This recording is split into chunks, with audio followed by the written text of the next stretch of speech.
إن الحمد لله نحمده ونستعينه ونستغفره ونعوذ بالله من شرور أنفسنا وسيئات أعمالنا من يهد الله فلا مضل له ومن يضلل فلا هادي له وأشهد أن لا إله إلا الله وحده لا شريك له وأشهد أن محمدًا عبده ورسوله أرسله بالحق بشيرا ونذيرا وداعيا إلى الله بإذنه وسراجا منيرا أما بعد فإن خير الحديث كتاب الله وخير الهدي هدي محمد صلى الله عليه وسلم وشر الأمور محدثاتها وكل محدثة بدعة وكل بدعة ضلالة وكل ضلالة في النار.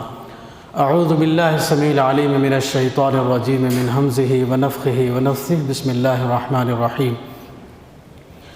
ألم نشرح لك صدرك ووضعنا عنك وزرك الذي أنقض ظهرك ورفعنا لك ذكرك فإن مع العسر يسرا إن مع العسر يسرا فإذا فرغت فانصب وإلى ربك فارغب. رب اشرح لي صدری ویسر لی امری واحلل عقدۃ من لسانی یفقہوا قولی. اللہ کی توفیق سے آج جس موضوع پر مجھے گفتگو کرنی ہے وہ ہے سیرت رسول سورہ الم نشرح کی روشنی میں.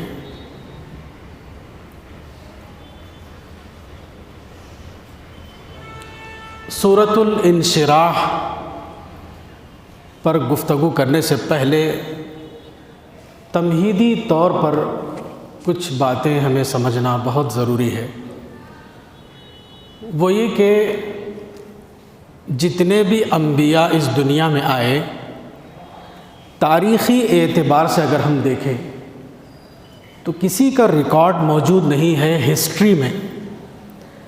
یہاں تک کہ جتنے بھی مذاہب اس دنیا کے اندر ہیں ان تمام مذاہب کے ماننے والوں کے جو لیڈرز ہیں، جو شخصیات ہیں، وہ بھی تاریخ کے اندر ریکارڈ نہیں ہیں. صرف تنہا محمد صلی اللہ علیہ وسلم کی ایک ایسی شخصیت ہے جو تاریخی پیغمبر ہے، ہسٹوریکل پروفٹ، یعنی ہسٹری کے اندر، تاریخ کے اندر رسول اللہ کا ذکر ملتا ہے. باقی آپ سے پہلے جتنے بھی انبیاء و رسول آئے یا غیر مسلم مذاہب کی جو شخصیات ہیں ان تمام کا تذکرہ تاریخ میں میتھالوجیکل پرسنالٹیز یعنی افسانوی شخصیات کے طور پر ملتا ہے. محمد صلی اللہ علیہ وسلم کے ساتھ یہ جو ایکسپشنل معاملہ اللہ نے کیا یا استثنائی جو معاملہ کیا کہ آپ کا تذکرہ ہسٹری کے اندر رکھا، اس کی وجہ کیا ہے؟ اس کی وجہ یہ ہے کہ رسول اللہ سے اللہ نے وعدہ کیا تھا عسیٰ ان یبعثک ربک مقاما محمودا، اے پیغمبر ہم آپ کو مقام محمود پہ پہنچائیں گے. مقام محمود دنیاوی اعتبار سے یہ ہے کہ اللہ نے رسول اللہ کا نام اور آپ کی پوری تاریخ ہسٹری کے اندر بیان فرمائی. دیکھیے تاریخ میں رسول کا تذکرہ ملنا یہ کوئی معمولی بات نہیں ہے، یہ بہت بڑی بات ہے. یعنی ساری دنیا انکار کر ہی نہیں سکتی کہ محمد کون تھے. محمد صلی اللہ علیہ وسلم کا نام اور آپ کا خاندان اور آپ کہاں پیدا ہوئے، آپ کب ہجرت کیے، ہجرت کرنے کی غرض کیا تھی، مکہ میں کتنے سال آپ نے دعوت کا مشن چلایا، مدینے کے اندر آپ کتنے سال دعوت کا مشن چلائے، فتح مکہ کیا ہے، صلح حدیبیہ کیا ہے، جنگ بدر کیا ہے، جنگ احد کیا ہے، یہ ساری تفصیلات ہسٹری میں موجود ہیں. کوئی امریکی شخص، کوئی یورپین شخص یا کسی بھی کنٹری کا شخص انکار کر ہی نہیں سکتا کہ میں محمد کو نہیں جانتا. یہ مطلب ہے ہسٹری میں رسول کے تذکرے کا مطلب. بہت بڑی بات ہے یہ. دیکھیے اب آئیے سورہ الم نشرح کی روشنی میں ہم رسول اللہ کو سمجھنے کی کوشش کریں. دیکھیے قرآن کریم کی یہ سورہ الم نشرح میں ایک آیت ڈبل ریپیٹ ہوئی ہے، 2 مرتبہ تذکرہ ہوا ہے اس آیت کا. وہ آیت ہے ان مع العسر یسرا ان مع العسر یسرا. سورہ علم نشرح میں 2 مرتبہ یہ آیت آئی ہے. آئیے ہم سیرت رسول کی روشنی میں اس آیت کو سمجھنے کی کوشش کریں. دیکھیے اس آیت میں یہ بتایا گیا ہے کہ ہر مشکل کے ساتھ آسانی ضرور ہے. یعنی مشکل کے بعد آسانی ہے ایسا نہیں، مشکل کے فوری ساتھ ہی میں آسانی چھپی ہوئی رہتی ہے. جس طریقے سے کانٹے کے بازو ہی میں گلاب ہوتا ہے، گلاب کانٹے کے بغیر گلاب کا تصور نہیں ہے، ایسے ہی مشکل کے ساتھ فوری آسانی اللہ نے رکھا ہے. دیکھیے رسول اللہ صلی اللہ علیہ وسلم کے لیے مشکل ایک تو نبوت سے پہلے کی کیا مشکل تھی اور نبوت کے بعد کی کیا مشکل تھی، میں اس پر گفتگو کرنا چاہتا ہوں. نبوت سے پہلے رسول اللہ کے لیے مشکل یہ تھی کہ آپ جس سوسائٹی اور جس معاشرے میں پیدا ہوئے وہ سوسائٹی اور معاشرہ کفر اور شرک کا ماحول تھا. کفر اور شرک کے ماحول میں رسول اللہ کو اطمینان نہیں مل رہا تھا، تو آپ بے چینی کے عالم میں غار حرا کا رخ کرتے تھے. غار حرا کا رخ اس لیے کرتے تھے کہ آپ بے چین تھے، آپ کے اندر بے چینی سے سوالات پیدا ہوتے تھے کہ اللہ آخر کون ہوں میں، مجھے کس نے پیدا کیا، کیوں پیدا کیا، مجھ سے پیدا کرنے والا کیا چاہتا ہے، موت سے پہلے مجھے کیا کرنا ہے، موت کے بعد کیا ہونے والا ہے. مختلف قسم کے سوالات رسول اللہ کے ذہن و دماغ میں پیدا ہو رہے تھے. اسپرٹ آف انکیوری جس کو کہتے ہیں. قرآن نے سورہ ضحیٰ میں کہا وَوَجَدَكَ ضَالًّا فَهَدَىٰ، اے پیغمبر ہم نے آپ کو ہدایت فری میں نہیں دی ہے. ہدایت یاد رکھیے کسی کو فری میں نہیں ملتی ہے. ہدایت کے پیچھے اسپرٹ آف انکیوری ہونا ضروری ہوتا ہے، یعنی کیوریاسٹی کا جاگنا، روح تجسس جس کو کہتے ہیں. روح تجسس یعنی بے چین رہنا آدمی کہ آخر جس سوسائٹی میں جی رہا ہوں یہ سوسائٹی میرے نیچر کو اپیل نہیں کر رہی ہے، آخر مجھے کس نے پیدا کیا، کیوں پیدا کیا، میں جاننا چاہتا ہوں. یہ جو بے چینی پیغمبر کے اندر پیدا ہوئی یہی وہ ہدایت کی بے چینی تھی. قرآن نے کہا وَوَجَدَكَ ضَالًّا، اے پیغمبر ہم نے آپ کو سیکر پایا، ہدایت کی تلاش کرنے والا پایا. فَهَدَىٰ، تب ہم نے جبریل کو بھیج کر وحی الہی کے ذریعے سے آپ کے دل کو سکون پہنچایا. دیکھیے غار حرا کے اندر وحی الہی کا آغاز ہوتا ہے اقرأ بسم ربک الذی خلق کے ذریعے سے. اب دیکھیے وحی الہی یہ اتنی امپورٹنٹ چیز ہے. انسان کو مادی چیزیں دنیا میں رکھ دی گئی ہیں، مگر انسان کی روح کے اندر جو بے چینی ہے اس کا علاج صرف آسمانی وحی الہی میں رکھا گیا ہے. آج بھی کوئی شخص اگر سچائی کا متلاشی ہے، حق کا متلاشی ہے، سچائی کو جاننا چاہتا ہے تو اللہ تعالیٰ نے وحی الہی یعنی کتاب و سنت کی روشنی میں اس کے لیے ہدایت رکھا ہے. تو مشکل ضرور تھی رسول اللہ کے لیے، اسی مشکل کے تحت رسول اللہ غار حرا کا سفر کرتے تھے، مگر اس مشکل کے فوری یا ساتھ ہی میں اللہ نے آسانی یہ رکھ دی کہ وحی الہی کے ذریعے سے جبریل کو بھیج کر اللہ نے آپ کے اندر پیدا ہونے والے سوالات کا جواب آپ کو دے دیا. یہ تھی نبوت سے پہلے پیغمبر کے لیے مشکل کے فوری آسانی. آئیے دوسری نبوت کے بعد آپ کے لیے مشکل کیا تھی. ان مع العسر یسرا. دیکھیے آپ کے لیے مشکل یہ تھی کہ جب آپ 40 سال کے بعد آپ کو پیغمبر بنایا گیا اور آپ نے نبوت کا اعلان کیا تو فوراً انکار کرنے والے سامنے آئے، آپ کو ستانے والے سامنے آئے، آپ کا جینا تنگ کر دینے والے سامنے آئے. یہ بظاہر بہت خطرناک مشکلات کا آپ کا سفر تھا، مگر اسی مشکل کے فوری ایک آسانی بھی اللہ نے رکھا تھا. اس آسانی کو مجھے اور آپ کو سمجھنا ہے اور پیغمبر کی زندگی سے ہمیں یہ سیکھنا ہے کہ مشکل میں آسانی کو دیکھنے کی نگاہ ہمارے اندر پیدا ہو جائے. پیغمبر سے جو ہمیں سیکھنے کی جو چیز ہے وہ ہم نے نہیں سیکھا کہ ہر مشکل کے ساتھ آسانی جو اللہ نے رکھا ہے. دیکھیں نبوت کا اعلان کرنے کے ساتھ جو مخالفتیں شروع ہوئی نبی صلی اللہ علیہ وسلم کے خلاف میں، ان مخالفتوں کے ماحول میں ایک آیت اترتی ہے سورہ علم نشرح کے اندر، وہ آیت ہے وَرَفَعْنَا لَكَ ذِكْرَكَ، اے پیغمبر ہم نے آپ کا ذکر بلند کر دیا، آپ کا تذکرہ، آپ کا چرچا بلند کر دیا۔ دیکھیے یہ بات اس وقت کہی جا رہی ہے جبکہ آپ کو سرتاج مدینہ نہیں کہا جا رہا ہے، آپ کو آمینہ کا لال جیسا لقب نہیں دیا جا رہا ہے، آپ کو شہنشاہ کونین یا سید الکونین نہیں کہا جا رہا ہے، بلکہ آپ کو کہا جا رہا ہے مذمم، یہ محمد تو کمینہ ہے، یہ محمد تو ذلیل ہے، یہ محمد تو برا ہے۔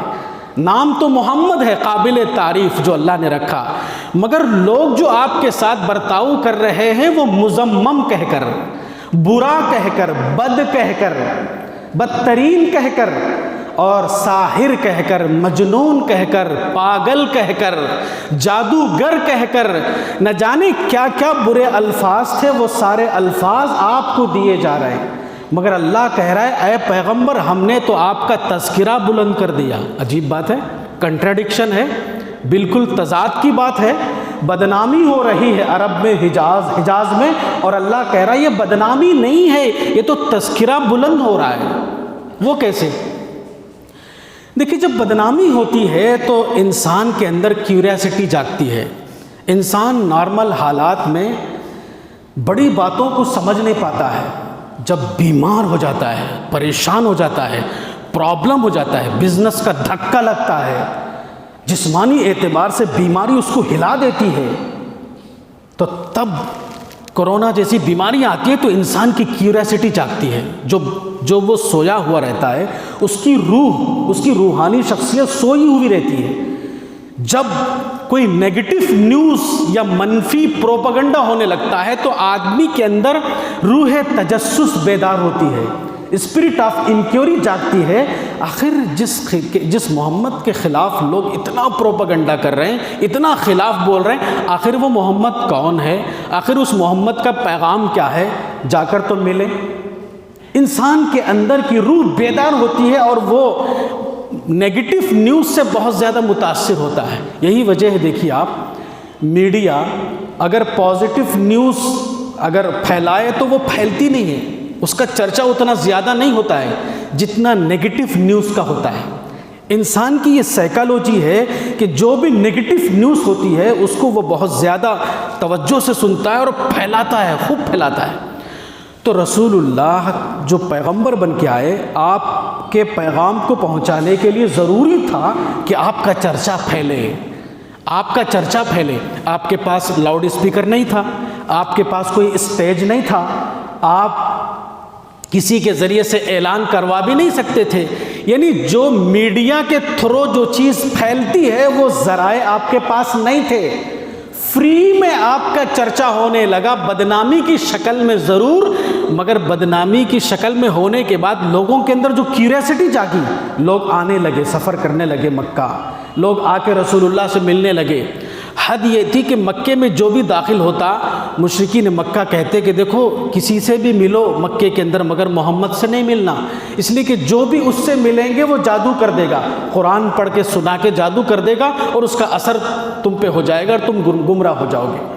تو اس طریقے سے بدنام کیا، تو آخر طفیل بن عمر الدوسی ایک شخص تھے، کان میں روئی رکھ کے مکہ آتے تھے، مگر ایک دن سوچا میں تو جادوگروں کو بہت دیکھا ہوں زندگی میں، آخر یہ کون سا بڑا جادوگر ہے، دیکھ لیں گے۔ جا کے ملا رسول اللہ سے، قرآن سنا اور آپ کے ساتھی بن گئے۔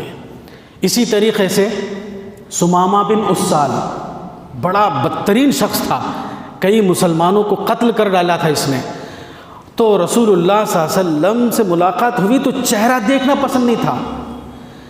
جب رسول اللہ اور اصحاب رسول کے اخلاق اور کردار دیکھا، اس نے معاملات کو دیکھا، اتنا متاثر ہوا کہ اس نے اسلام قبول کیا، رسول کا ساتھی بنا، اور اس نے کہا کہ اسلام قبول کرنے سے پہلے بدترین چہرہ آپ کا تھا، اب محبوب ترین چہرہ آپ کا ہے۔ بدترین دین اسلام تھا، محبوب ترین دین اب اسلام ہے۔ بدترین شہر مکہ تھا، اب محبوب ترین شہر مکہ ہے۔ دیکھیے تو مشکل ضرور ہوتی ہے مسلمانوں کے ساتھ یا اسلام کے ماننے والوں کے ساتھ، مگر اسی مشکل کے اندر اللہ آسانی رکھا ہے، مگر وہ آسانی کو دیکھنے والی نگاہ ہمارے اندر ہونی چاہیے۔ جو کچھ کارٹون کا واقعہ ہوا اس کو لے کر میں نے اس موضوع کا انتخاب کیا۔ کارٹون کا واقعہ ہوتے ہی مسلمان فوراً طیش میں آ گئے، بھڑک گئے، ٹائران جلانا شروع کر دیے، دکانوں پہ حملہ کرنا شروع کر دیے، اور وہ کارٹون بنانے والے کو قتل کر دیے، پتہ نہیں کیا کیا کر دیے۔ ارے ذرا ٹھہر کر سوچنا چاہیے کہ رسول اللہ کے ساتھ جب مشرکین نے بدترین سلوک کیا تو رسول کا جواب کیا تھا، آپ کا ریسپانس کیا تھا؟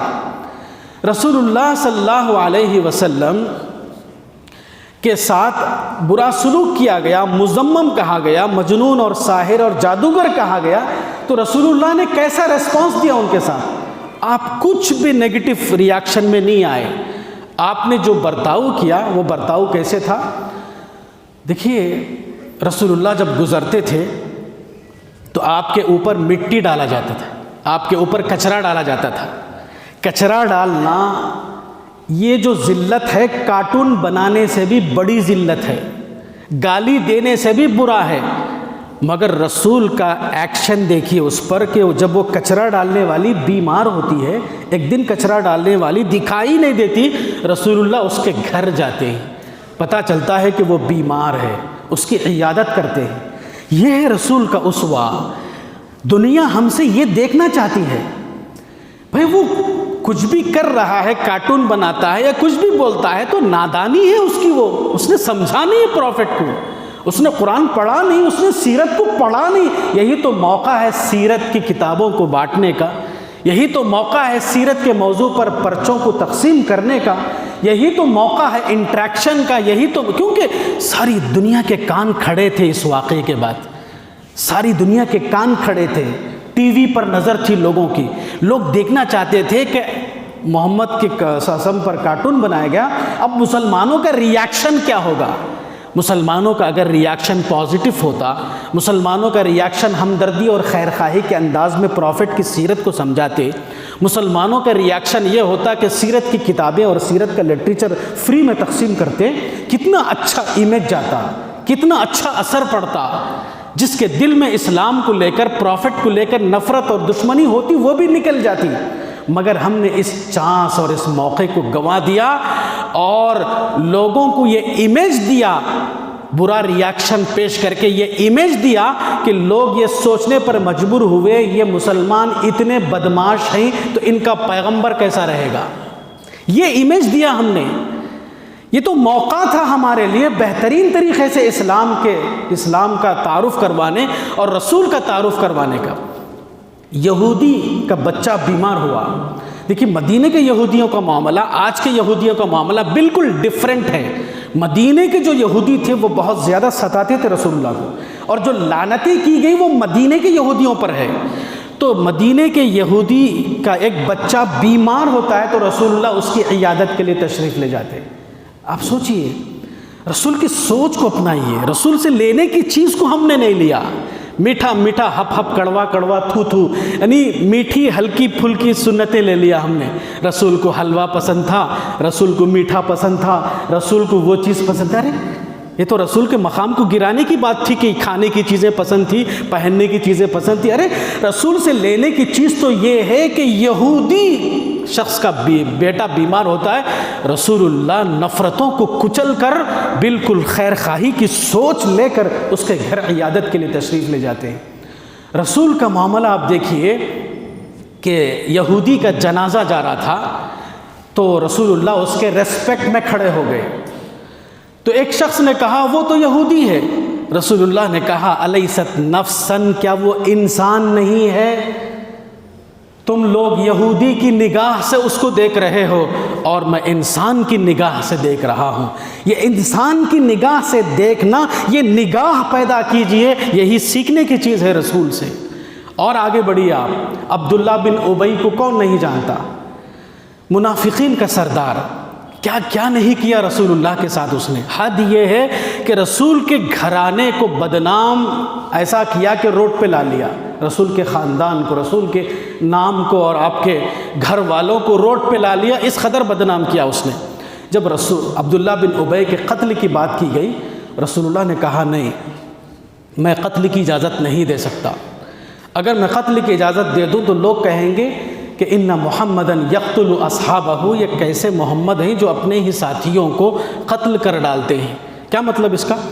اس کا مطلب یہ ہے کہ عبداللہ بن ابی نے جو غلطی کیا ہے حضرت عائشہ کے معاملے میں بدنام کر کے، اس غلطی سے نقصان یہ ہوا کہ میرا گھر بدنام ہوا، رسول اللہ کا گھرانہ روڈ پہ آیا، یہ مجھے گوارا ہے، چلے گا، اگر میں اس کو قتل کر دوں تو محمد یا محمد کا گھرانہ بدنام نہیں ہوگا، اللہ بدنام ہوگا، اللہ کا دین بدنام ہوگا، اور اللہ کا دین بدنام ہو یہ محمد کو گوارا نہیں ہے۔ میں بدنام ہو جاؤں، میرا گھر روڈ پہ آ جائے چلے گا، اللہ بدنام ہو، اللہ کا دین روڈ پہ آ جائے یہ نہیں چلے گا۔ اس حدیث کی روشنی میں آپ غور کیجئے کہ کارٹون بنانے والے کو قتل کر کے مسلمانوں نے جو خطرناک جرم کیا، وہ جرم کرنے کے لیے رسول اللہ کانپتے تھے، رسول اللہ ڈرتے تھے، جس گناہ سے، جس بلنڈر سے، جس جرم سے رسول کانپتے تھے کہ میں قتل کا جرم نہیں کروں گا، قتل کا جرم کروں گا تو اسلام بدنام ہوگا، اللہ کا دین بدنام ہوگا، اور یہ محمد کو برداشت نہیں ہوگا۔ وہی جرم، جس جرم کو کرنے سے رسول اللہ ڈرتے تھے، کانپتے تھے، آج مسلمانوں نے وہی بلنڈر کر ڈالا، وہی جرم آج مسلمانوں نے کر ڈالا۔ رسول کو ہم نے سمجھا ہی نہیں، رسول کو ہم نے نام آیا تو آنکھوں سے لگانا یہ سمجھا ہم نے، رسول کا نام آیا تو عزت اور احترام کے ساتھ لینا، بس یہ سمجھا ہم نے رسول کو۔ رسول یہ ہے کہ مشکل کے ساتھ آسانی کو دیکھنے والا یہ ہے پیغمبر، اور پیغمبر کا امتی بھی وہی ہو سکتا ہے جس کی نگاہ رسول کی نگاہ ہو جائے، کہ مشکلات میں آسانی کو دیکھنا جس کو آ جائے وہ رسول کا امتی ہو سکتا ہے۔ دیکھیں رسول اللہ کے ساتھ خود ایسا برتاؤ کیا تو رسول اللہ نے ریسپانس کیا دیا، ری ایکشن کیا دکھایا؟ آپ نے نیگیٹو ریسپانس نہیں دکھایا جیسے آج ہم مسلمانوں نے دکھایا۔ یہی تو وجہ ہے کہ نیوٹن بول رہا ہوں، سوری، دا 100 جس نے بک لکھا، دا 100 بڑی بڑی شخصیات کا، مائیکل ہارٹ مصنف ہے جس نے کتاب لکھا دا 100 بڑی شخصیات، 100 بڑے آدمی، اردو میں ترجمہ بھی ہوا اس کا۔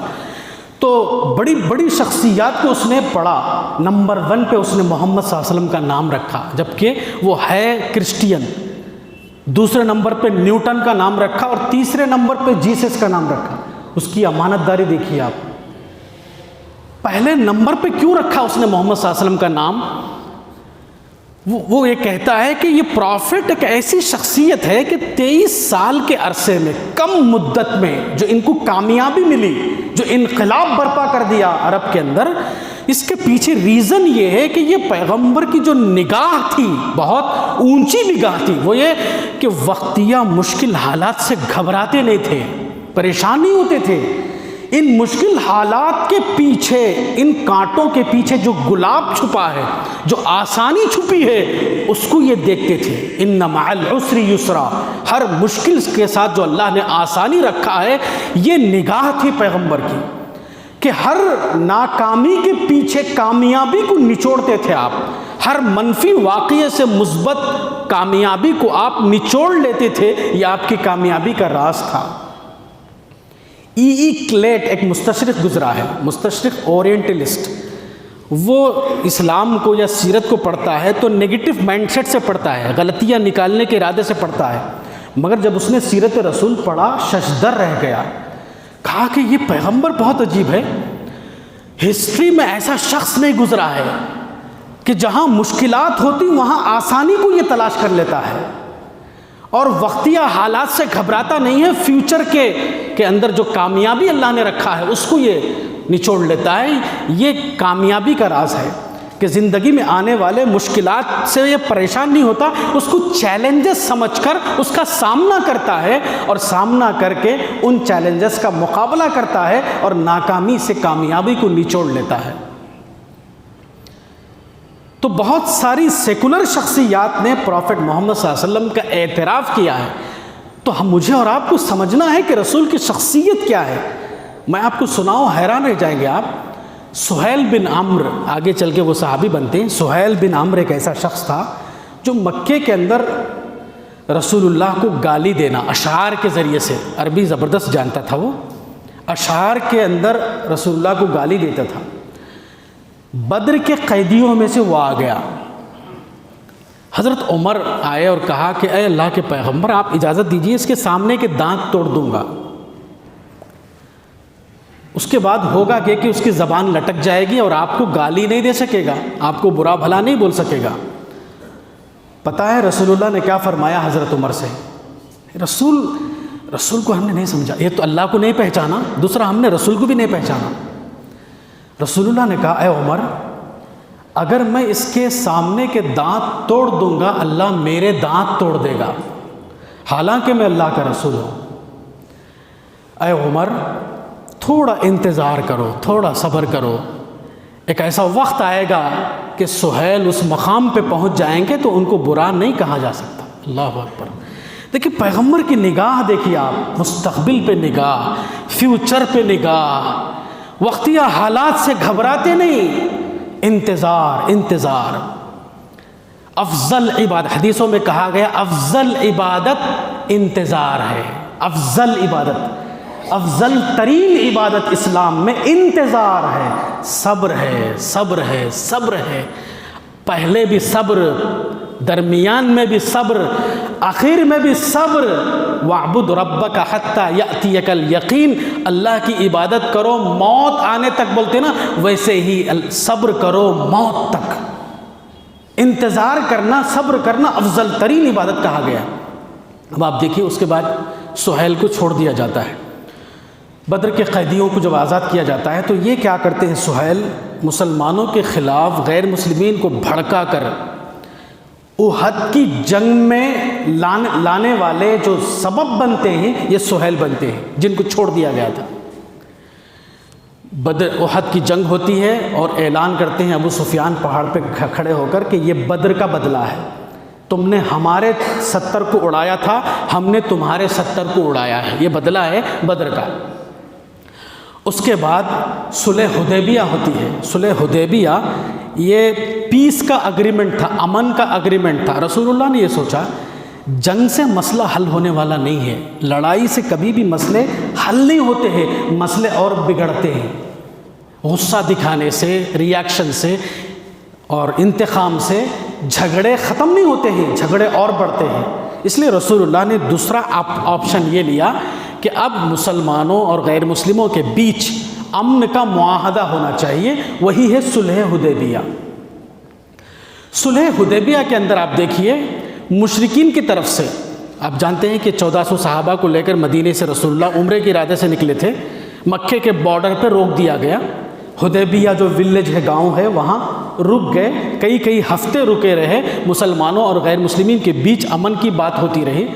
تو مشرکین کی طرف سے جو امباسڈر بن کے، جو سفیر بن کے آ رہے تھے، وہ سہیل تھے، وہی سہیل جو بدر کے اندر قیدی بن کے آئے تھے، جن کو چھوڑ دیا گیا تھا۔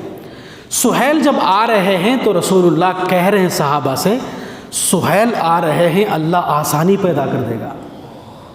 سہیل کا معنی، سہل کا معنی آسانی ہے، تو سہیل آ رہے ہیں مشرکین کی طرف سے سفیر بن کر، اللہ آسانی پیدا کرے گا۔ تھوڑا سوچیے آپ، یہ کب بول رہے ہیں؟ یہ کس وقت بول رہے ہیں؟ اس وقت بول رہے ہیں جبکہ بدر میں ان کو آزاد کیا گیا تو احد میں مسلمانوں کے خلاف غیر مسلموں کو بھڑکا کے لانے والے یہ شخص بنے۔ اتنا بدترین کردار ان کا ہے، اس کے باوجود رسول کی نگاہ دیکھیے آپ، رسول کی خیرخواہی کی نگاہ، صبر کی نگاہ، معاف کرنے کی نگاہ۔ ارے یہی تو رسول ہے، اس رسول ہی کو تو ہم نے نہیں سمجھا۔ یہ رسول تو ہماری مسجدوں میں اجنبی ہے، ہمارے مسلکوں میں اجنبی ہے، ایسی شخصیت ہی کو تو رسول کہتے ہیں۔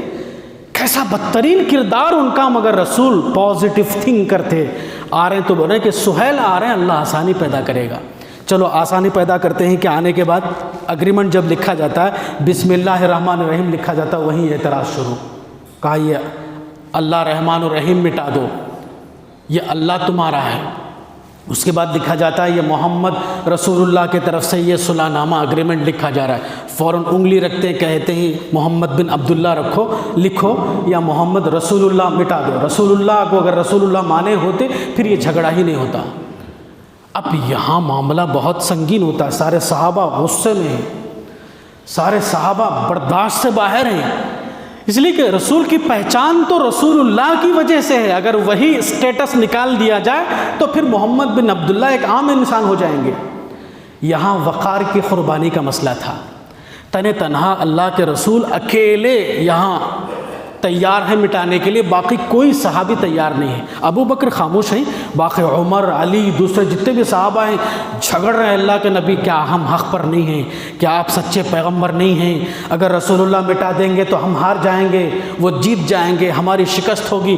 یہ سب ذرا غور کیجیے آپ، یہی صحابہ جب بدر میں تھے تو جوش کے انداز میں تھے اور جم کے لڑے، وہی صحابہ حدیبیہ کے اگریمنٹ میں ہیں تو کیوں بپھر رہے ہیں، کیوں جھگڑے کی بات کر رہے ہیں اور کیوں ماننے تیار نہیں؟ کیوں؟ اس لیے کہ وہاں لڑ کے دوسرے کو مارنے کی بات تھی، یہاں مسلمان سب سے آگے رہتے ہیں۔ جہاں اپنے نفس کو کچلنے کی بات ہوتی ہے، جہاں وقار کی قربانی کی بات ہوتی ہے، جہاں اپنے نام کو صفحہ ہستی سے مٹانے کی بات ہوتی ہے، یہاں مسلمان ہمیشہ شکست کھا جاتے ہیں، جیسا کہ اصحاب رسول کے ساتھ بھی یہی ہوا۔ رسول اللہ اکیلے فیوچر میں دیکھ رہے ہیں، مستقبل کو دیکھ رہے ہیں کہ فتح تو اسلام کی ہونے والی ہے، جوخ در جوخ لوگ اسلام میں داخل ہونے والے ہیں، یہ نگاہ تو صرف پیغمبر کی ہے۔ ابو بکر بھی خاموش ہیں، خاموشی کا ریزن تو نہیں معلوم ہے، باقی کوئی صحابی خاموش نہیں ہے، سب برداشت سے باہر ہیں۔ کیوں بھائی؟ بدر کا بھی ایک میدان تھا، حدیبیہ کا بھی ایک میدان تھا، دونوں میدانوں میں اتنا بڑا فرق کیوں؟ فرق اس لیے ہے کہ جہاں وقار کی قربانی دینا ہوتا ہے وہیں ہم پیچھے ہو جاتے ہیں، اور جنت اللہ نے اس کے لیے رکھا ہے جو وقار کی قربانی دیتا ہے، جو اپنی عزت و ناموس کی قربانی دیتا ہے۔ دوسرے کو مارنا بولے تو دم نہیں تو بھی دم آ جاتا ہمارے اندر، طاقت نہیں تو بھی طاقت آ جاتی۔ جہاں اپنے نفس کو کچلنے کی بات رہی یہاں کسی سے برداشت نہیں ہوتا، یہاں سب کی انانیت 100 ڈگری میں آ جاتی۔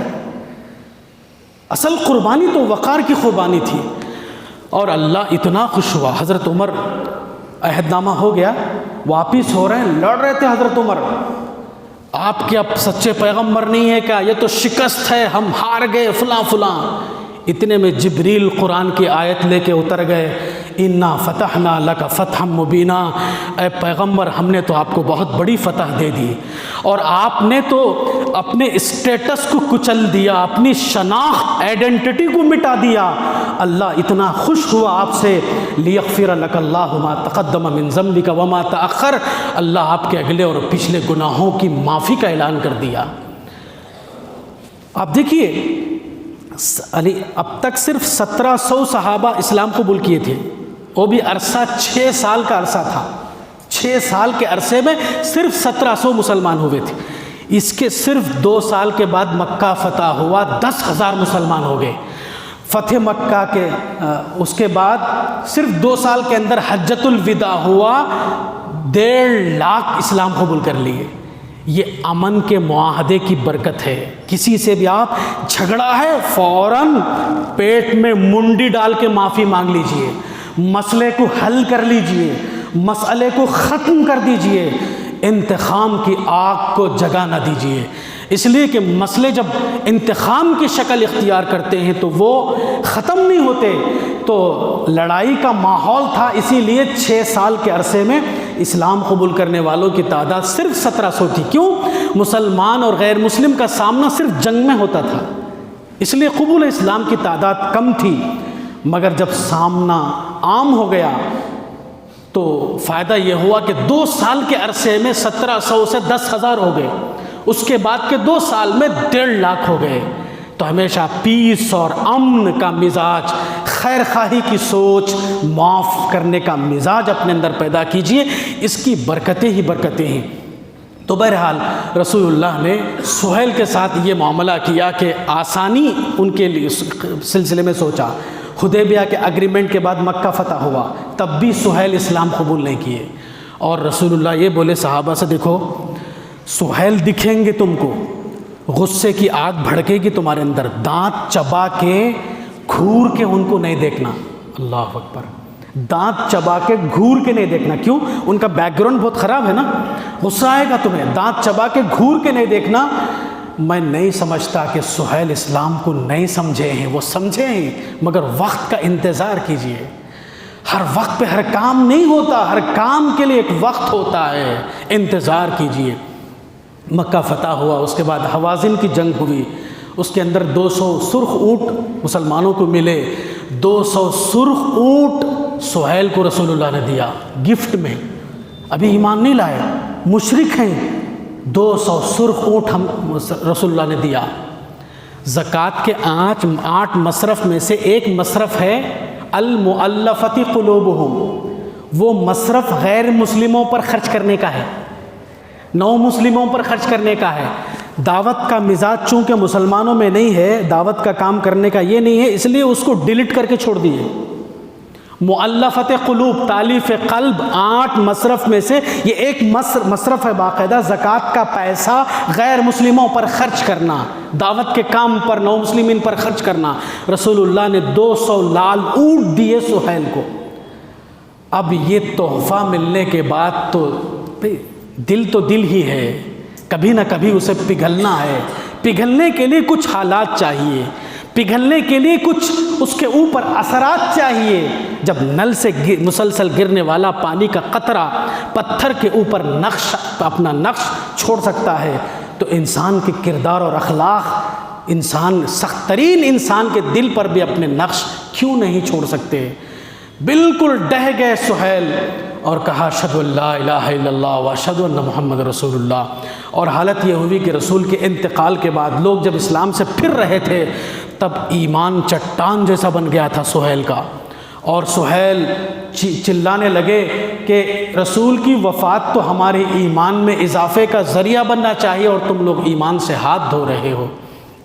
تو ایسا سلوک رسول اللہ نے غیر مسلموں کے ساتھ کیا۔ تو جو بھی اسلام کے خلاف یا قرآن جلایا جاتا ہے، یا سیرت کے نام، رسول کے نام پر کارٹون نکالا جاتا ہے، یا جو بھی کیا جاتا ہے، ایسے میں مسلمان اپنے جذبات کو کنٹرول میں رکھیں، ایسے موقع پر قرآن کی طرف رخ کریں، رسول کی سیرت کی طرف رخ کریں، ہمیں ضرور اس میں کامیابی کا نسخہ اور ہمیں اس میں جواب مل جائے گا۔ ہمارے اس جواب سے جو رسول اللہ کی سیرت سے ہمیں ملے گا، اس جواب سے غیر مسلمین تک اچھا اثر جائے گا، اچھا امیج جائے گا، ان کے لیے قبول اسلام کی راہیں کھلیں گی۔ لہٰذا مسلمانوں کو عسر کے اندر یسر کو دیکھنے کی سوچ آنی چاہیے۔ ان مع العسر یسرا، ہر مشکل کے ساتھ اللہ نے آسانی رکھا ہے، تو آسانی کو مشکل کے ساتھ دیکھنے کی نگاہ پیدا کرو، تم رسول کے تبھی امتی بن سکتے ہو۔ اللہ سے دعا ہے کہ اللہ ہمیں دین کی صحیح سمجھ عطا فرما، قرآن کو اثر نو سمجھ کے پڑھنے کی توفیق عطا فرما، سیرت کی روشنی میں رسول کو سمجھنے اور رسول کی سوچ، رسول کا وزڈم، رسول کی حکمتیں، رسول کا چال چلن اور آپ کا کردار اس سے زیادہ لینے کی، جس طرح سے ہم میٹھی میٹھی سنتوں کو خوشی سے لیتے ہیں، اس سے کہیں زیادہ کڑوی کڑوی سنتوں کو بھی لینے کی توفیق عطا فرمائے۔ وآخر دعوانا الحمد للہ۔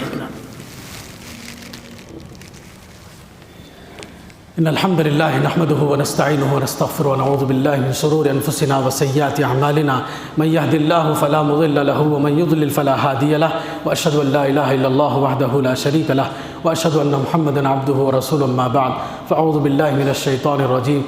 ان الله وملائكته يصلون على النبي يا ايها الذين امنوا صلوا عليه وسلموا تسليما، اللهم صل على محمد وعلى ال محمد كما صليت على ابراهيم وعلى ال ابراهيم انك حميد مجيد، اللهم بارك على محمد وعلى ال محمد كما باركت على ابراهيم وعلى ال ابراهيم انك حميد مجيد، اللهم انصر من نصر دين محمد صلى الله عليه وسلم واجعلنا منهم، واخذل من خذل دين محمد صلى الله عليه وسلم ولا تجعلنا منهم، آمين۔ عباد الله رحمكم الله، ان اللہ یأمر بالعدل والإحسان وإیتاء ذی القربى وینہی عن الفحشاء والمنکر والبغی یعظکم لعلکم تذکرون اذکروا اللہ یذکرکم وادعوہ یستجب لکم ولذکر اللہ اکبر۔